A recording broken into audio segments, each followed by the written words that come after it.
pôr aqui gravação. Vamos exibir. Aqui. Deixa eu acessar aqui o positivo. Enquanto eu vou acessando, na página 27, logo no início, tem uma imagem, né? De um corpo humano mostrando aí o sistema respiratório. Então, a gente vai ver aí quais são os órgãos do sistema excretor. Sistema urinário, falei respiratório, tá errado, é sistema excretor, né? Por que que o sistema excretor não é junto com o intestino? Por que que o intestino não faz parte do sistema excretor, sendo que a gente também excreta a partir dele? Porque o intestino, ele ainda está fazendo o processo de digestão, então ele faz parte do sistema digestório, tá? E o sistema excretor compreende aí o que a gente chama de sistema urinário, tá? Então, nesse sistema urinário, o que a gente tem aí? A gente tem os primeiros dois órgãos que fica bem em cima, que parece dois feijões enormes.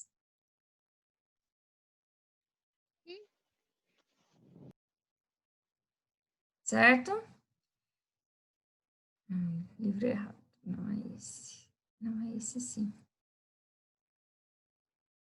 Só um minutinho que eu tinha clicado no livro errado. Então, o primeiro par aí que a gente tem são os rins, certo? Depois nós temos, saindo de cada um caninho que vai até um balãozinho que fica embaixo. Esses dois caninhos, um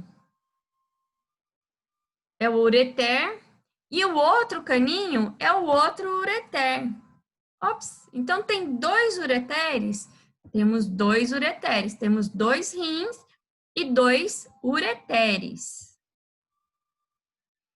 E os dois ureteres estão aí unidos a esse balãozinho que a gente chama de bexiga urinária. E depois da bexiga urinária tem outro caninho. Esse outro caninho a gente chama de uretra. Então, tem que prestar bastante atenção para não trocar o nome do ureter e da uretra. Então, olha só, aqui eu tenho rim, aqui eu tenho outro rim. Então, eu tenho um par de rins. Depois eu tenho aqui ureteres, que são esses dois caninhos.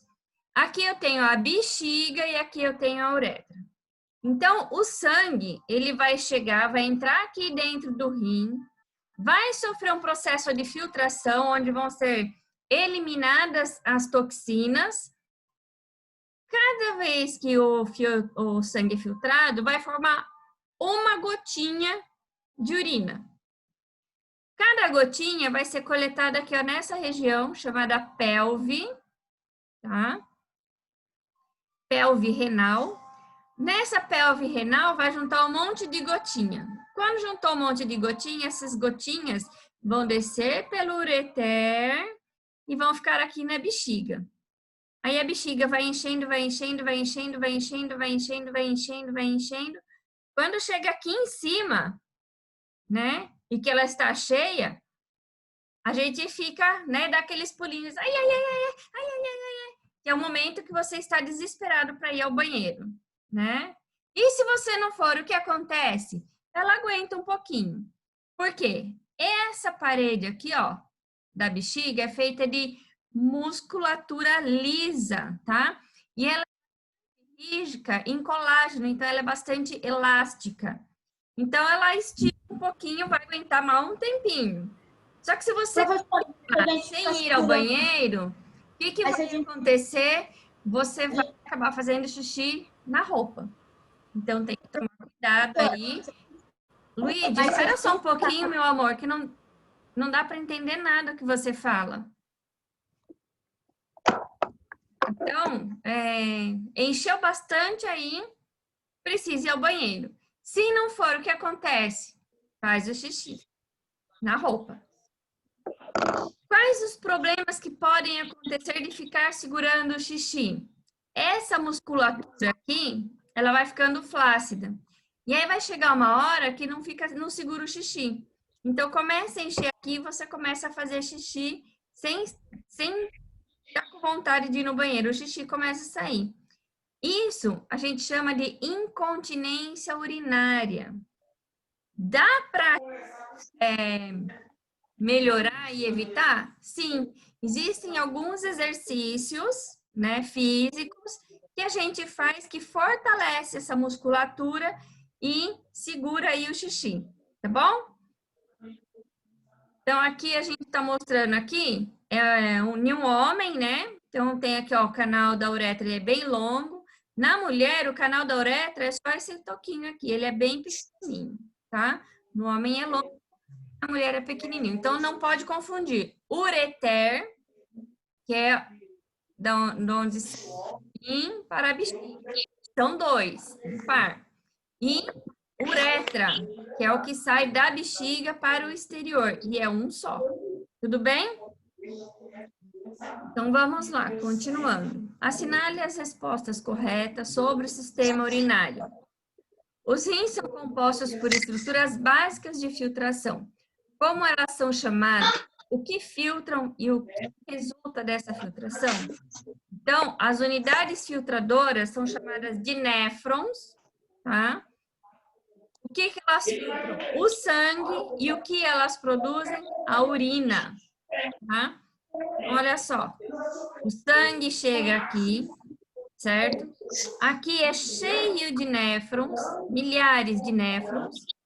Ele vai filtrar o sangue. Filtrando o sangue, tudo que é bom volta para a corrente sanguínea. O que não é bom, o que é toxina, o que não presta, vem para cá e forma a urina, ok? Qual a composição básica da urina? Tem água, uma pequena quantidade de água, minerais que estão em excesso, ácido úrico e ureia, tá? Tanto o ácido úrico quanto a ureia, eles são prejudiciais para o nosso organismo. Porém, a ureia ela é bastante utilizada em processos de tinturaria, porque ela ajuda a fixar a tinta no tecido, tá? E ela também é bastante utilizada em cremes para as mãos e os pés, porque ela ajuda a hidratar a pele. 3. São fatores que alteram a composição da urina, né? Então, a alimentação é um fator, as atividades do rim, né? E o estado de saúde da pessoa. Então, são 3 fatores aí que podem alterar a composição da urina. No caso da alimentação, a pessoa que tem diabetes, né? Não consegue fazer a metabólise da glicose, não consegue absorver todo o glicose. Então, o excesso de açúcar, ele vai sair na urina. Então, antigamente, lá no Egito Antigo, os primeiros testes, né, de urina para saber se a pessoa tinha diabetes, o que eles faziam? Eles pegavam, a pessoa fazia xixi no potinho, eles pegavam esse potinho e jogavam na terra. Se juntasse formiga aonde estava o xixi, é porque a pessoa tinha diabetes. Significa o quê?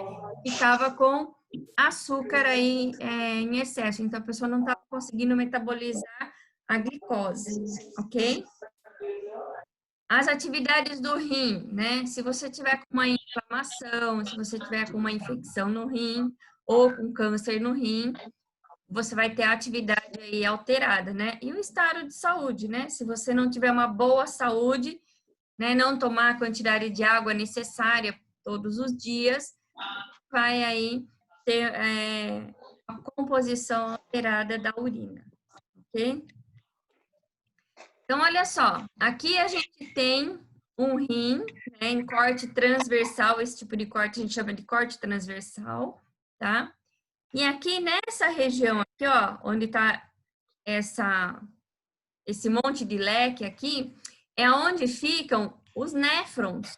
tá? É aqui que ficam os néfrons.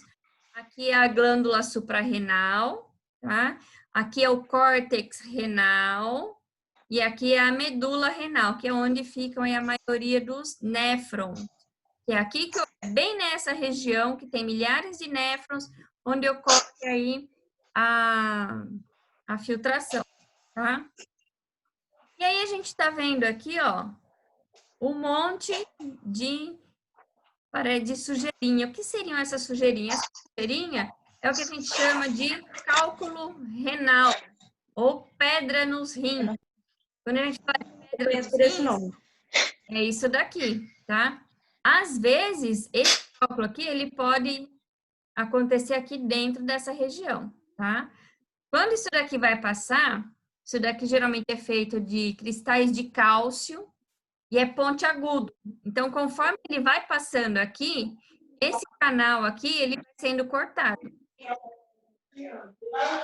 E aí, conforme vai cortando, dói, machuca, Então, lá, tia, na tem sua casa. presença de sangue na urina, né? Não tem que estar lá? Então, aqui,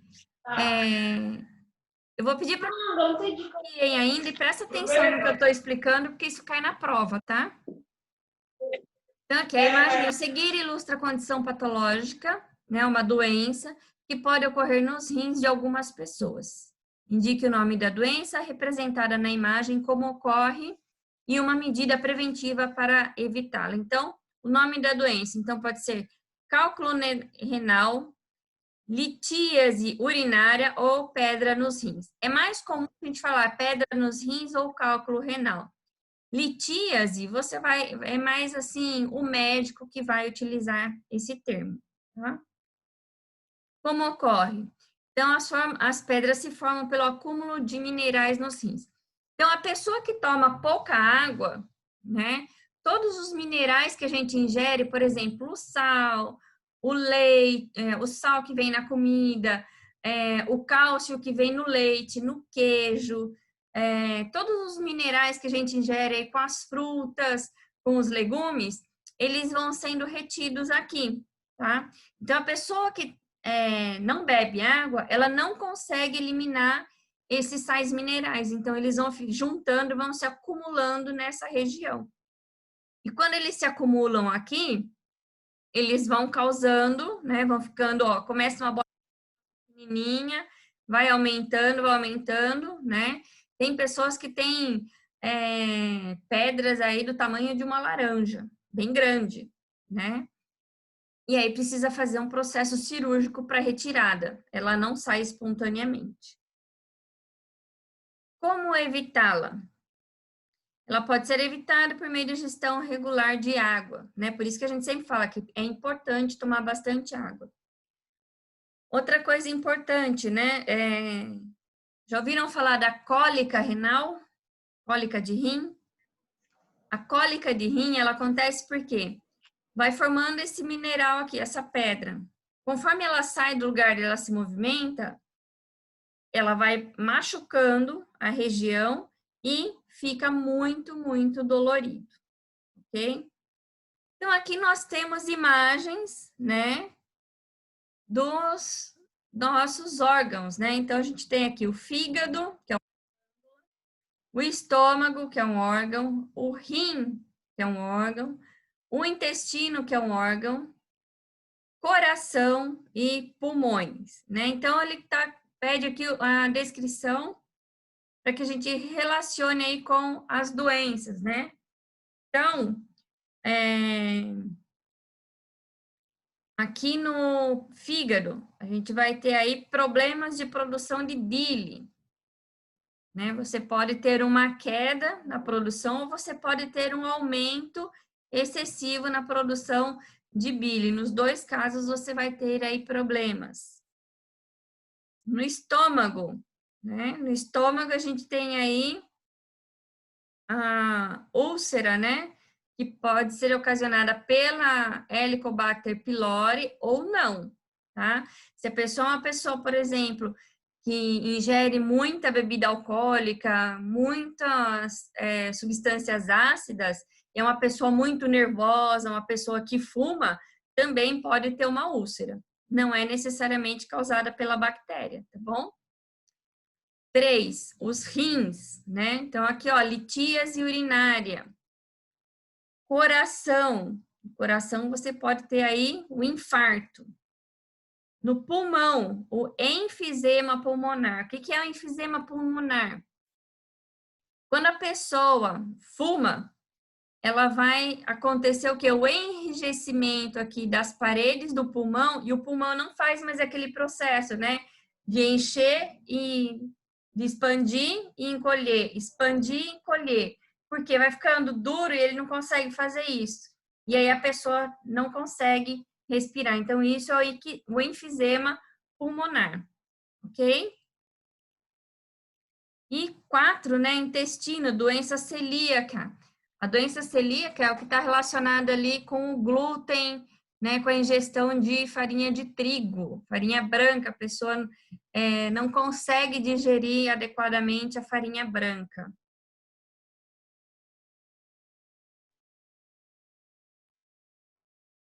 Gente, não acredito nisso. Que absurdo, acabamos. Acabou a apostila. Acabou a apostila. Que absurdo. Vamos lá para a apostila agora. Pero ainda tem uma quantidade de páginas, né, pra gente fazer, né? Mas eu não vou fazer tudo, não. 2 tá bom. Ele vai pra Tá, eu vou começar a fazer, então, uma pequena revisão sobre o que vai cair na prova, tá? Sobre o conteúdo da prova. Eu não vou passar para vocês agora as páginas, porque primeiro eu preciso montar a prova para saber quais é o que vai cair, tá? Então, acredito que até segunda-feira eu já tenha montado a prova de vocês, daí eu posto no grupo as páginas para vocês estudarem. Mas, por enquanto, Tudo, é? estudando tudo, ok? A partir de digestão. Ok? Então não vai ter lição na apostila hoje. Não. Só do caderno de atividades, página 27 e 28. Olha como eu tô boazinha, hein? Vamos lá. Então, digestão. A digestão, ela ocorre da boca até o intestino. Vamos lá para o meu desenho. Então, olha só. A digestão começa aqui na boca, esôfago, estômago e intestino, ok? Professora, mas e o fígado e o pâncreas? O alimento não passa pelo fígado e nem pelo pâncreas, tá? O fígado vai produzir a bile, tá? E o pâncreas vai produzir a insulina. Então, é isso a função dessas glândulas, ok? O pâncreas também vai eliminar algumas enzimas que vai metabolizar proteína, tá? A bile metaboliza a gordura, a insulina, a glicose, né? E tem aí outras substâncias aí que vai dissolver aí a proteína. E na boca, nós temos as glândulas salivares, que produzem a saliva. Lembra que eu fiz o experimento com vocês da saliva, da digestão do amido? Então, ela vai dissolver aí, vai digerir carboidrato. Não é nem a questão só do amido, é carboidrato. O que é um carboidrato? Quando a gente come uma batata, quando a gente come mandioca, quando a gente come arroz, quando a gente come pão, bolacha, tudo isso que é feito de trigo, que é feito de mandioca, de batata, de arroz, eles possuem umas moléculas bastante grandes, tá? Então, essas moléculas grandes a gente chama de carboidrato. Por quê? Quando elas são quebradas, né? Quando ela vai passando aí pelo nosso sistema digestório, que vai quebrando essa molécula grande, ela vai ficando pequenininha. E ela se transforma em glicose, açúcar, tá? Por exemplo, as frutas, ela vai se transformar em glicose e frutose, né? A cana de açúcar, né? se transforma em sacarose. Então, a gente tem o leite, tem a lactose, a galactose, né? Então, nós temos aí, são moléculas grandes que vão ficar pequenininhas, se transformando em açúcar. Tudo bem? Então, isso acontece aqui, ó, na boca, com a saliva. Aí, você mastigou. Então, vamos começar bem do comecinho. Primeiro, eu vou utilizar os meus dentes, certo? Vou morder, né? Para tirar um pedaço daquele lanche gostoso que eu tô comendo. Depois, vou mastigar com os molares, eu vou diminuir em tamanhos menores. Nhaque, nhaque, nhaque, nhaque, nhaque. Depois,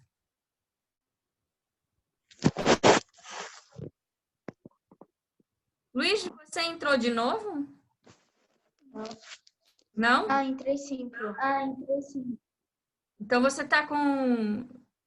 Ah, você saiu agora, ficou só com um. Tá. Então, olha só. Mastiguei, certo?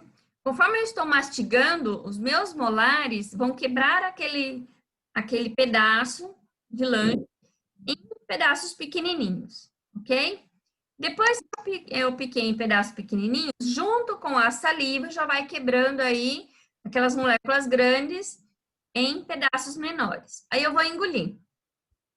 E aí, aqui, ó, a língua vai me ajudar a empurrar aqui para baixo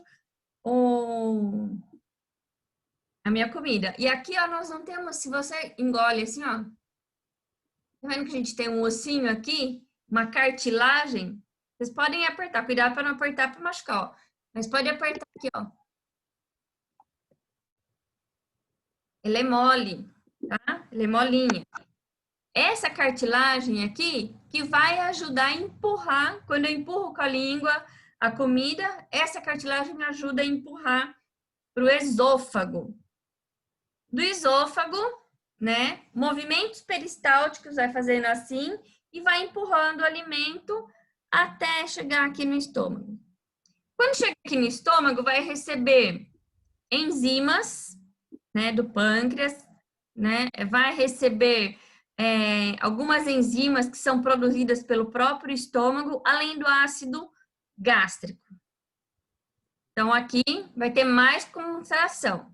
Nessa hora, depois que você almoça, se alguém colocar a cabeça aqui, né, colocar o ouvido aqui, vai escutar o seu estômago fazendo blulom, blulom, blulom, né? Fica fazendo aí um barulho esquisito, né? Por quê? Esse barulho que a gente escuta é a contração do estômago, né, para digerir aquele pedacinho de lanche que você engoliu, né? E mais aquele monte de pedacinho que você engoliu.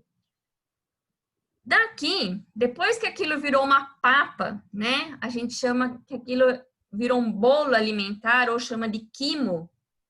Aquilo vai ser empurrado pro intestino. Quando chega no intestino, lá na região do duodeno, né? Intestino delgado, primeira porção do duodeno, vai receber bile e vai receber a enzima pancreática que vai quebrar aí a proteína, tá? Então, aqui no estômago recebe a insulina e aqui no intestino recebe a enzima pancreática, tá? Então, aqui vai quebrar mais ainda. E aqui, né? Então, vai passar por todo o intestino delgado aqui, fazendo todo esse processo de quebra, tá? De alimento. Quando chega no intestino, e vai começar aqui também a absorção dos nutrientes. Quando chega aqui no intestino grosso, essa pasta que está bem líquida começa a tomar forma, né? E ela vai começar o quê? A absorver água e mais um tanto de nutrientes, tá? E aí ele vai passando, vai passando, vai passando, vai passando. Quando chega aqui aqui no intestino reto, significa o quê? Que eu já reabsorvi a água, já absorvi todos os nutrientes e agora eu preciso eliminar, né, as sobras que é ainda material nutritivo, embora o cheiro não parece que seja nutritivo, né? Mas é matéria orgânica nutritiva, claro que com bactérias. Preciso eliminar, por quê? Porque eu preciso de fazer com que o meu sistema, o meu organismo entenda que está na hora de comer de novo. Então, o que que acontece? Me dá aquele pipiriri, pipi, piriri, pipi, e eu preciso ir no banheiro para jogar isso no banheiro, né? Para jogar fora, ok? Então, é isso que acontece em todo o processo digestivo, tá? Então, aqui, ó, a boca mostrando os dentes, falando da língua, das glândulas salivares, do bolo alimentar. O experimento que a gente fez. Então, aqui, ó, fala da faringe, né? Ah, eu esqueci de falar da epiglote, que é aquela tampinha que impede que o alimento entre na traqueia. Os movimentos peristálticos do esôfago, né? O suco gástrico formando aqui o quimo. No intestino delgado, né? O suco pancreático, né? A bile, suco entérico, né? Que também vai aí ajudar no processo digestivo, né? O jejúnio ilho, onde começa aí a absorção aí dos nutrientes, até chegar no intestino grosso. Aqui ele explica sobre a doença celíaca, né? Que são as pessoas que não conseguem digerir o glúten, né? Do centeio, da cevada, do trigo, né? Então, essas pessoas, quando elas comem, é a mesma coisa que acontece quando a pessoa tem intolerância à lactose. Dá diarreia, gases, né? A pessoa sente dor no abdômen. Então, aqui no intestino grosso, onde vai ter a formação do bolo fecal, né? A absorção da água e sais minerais que ainda restam, né? Até a saída pelo intestino reto e ânus. Aqui, né? O fígado e o pâncreas, que são as duas glândulas anexas. E os cuidados com a saúde, né? Então, lavar muito bem frutas, verduras, legumes, dar preferência para alimentos cozidos, evitar carne vermelha mal passada, tá? Então, evitar ficar nervoso, estressado, né? Porque você pode desenvolver uma gastrite e depois uma úlcera. Cuidado com o que come, porque você pode se contaminar com essa bactéria, que ela é altamente resistente à acidez, então é bastante difícil de eliminar. Tem pessoas que em 10 dias de tratamento elimina a bactéria e fica bom. Tem pessoas que levam meses, tá? Então, muito cuidado aí. Bom, tem 7 minutos aí, mas eu já vou parar aqui.